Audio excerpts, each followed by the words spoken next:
नमस्कार।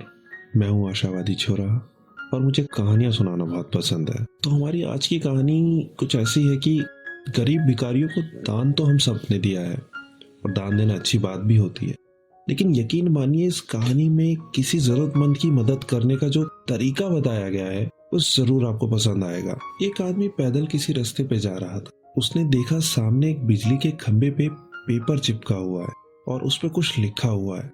उसमें लिखा था कि कल इस रास्ते से गुजरते वक्त मेरे 50 रुपए गिर गए थे। मुझे ठीक से दिखाई नहीं देता है। कृपया इस रास्ते पर कहीं भी किसी को भी मेरे 50 रुपए मिले तो नीचे लिखे पते पर पहुंचा दे।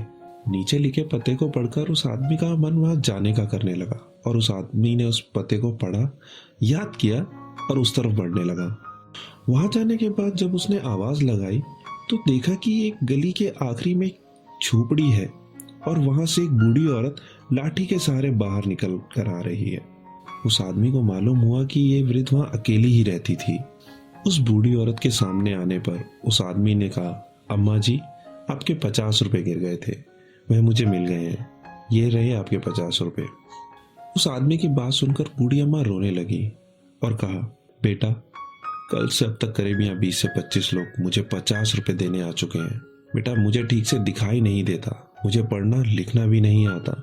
ना जाने किसने मेरी हालत देखकर मेरी मदद करने के लिए ऐसा किया है। उस आदमी के बहुत जोर देने पर उस बूढ़ी अम्मा ने वो 50 रुपए रख तो लिए, लेकिन उस आदमी से विनती करते हुए कहा कि बेटा, जाते वक्त वो संदेश जरूर फाड़ देना। ना जाने किसने मुझ पर तरस खाकर ऐसा किया है। उस आदमी ने सिर हिलाकर बूढ़ी अम्मा की बात में हामी भरी। हाँ ठीक है, मैं फाड़ दूंगा। थोड़ी दूर जाने के बाद उस आदमी ने सोचा कि आखिर मुझसे पहले यहाँ 20 से 25 लोग आए। बूढ़ी अम्मा ने सबसे यही संदेश फाड़ने की बात कही होगी, लेकिन अब तक वह संदेश वही है, किसी ने उसे नहीं फाड़ा, तो मैं कैसे फाड़ दूं?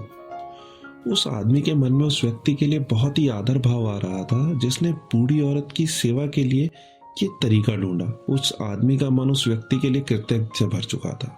फिर क्या था, उस आदमी ने भी बिजली के खंभे में लगे उस संदेश को वैसे ही रहने दिया। दोस्तों, इस कहानी से हमें यही सीख मिलती है कि हमारे मन में सिर्फ किसी की मदद करने की इच्छा होनी चाहिए। मदद के अनेकों तरीके हैं। अगर हमारे अंदर किसी की मदद करने की इच्छा हो तो हम किसी न किसी रूप में जरूरतमंद की मदद कर ही देते हैं। किसी ने कहा है, कर्म तेरे अच्छे हैं तो किस्मत तेरी दासी है, नीयत तेरी अच्छी है तो घर में मत रखाशी है।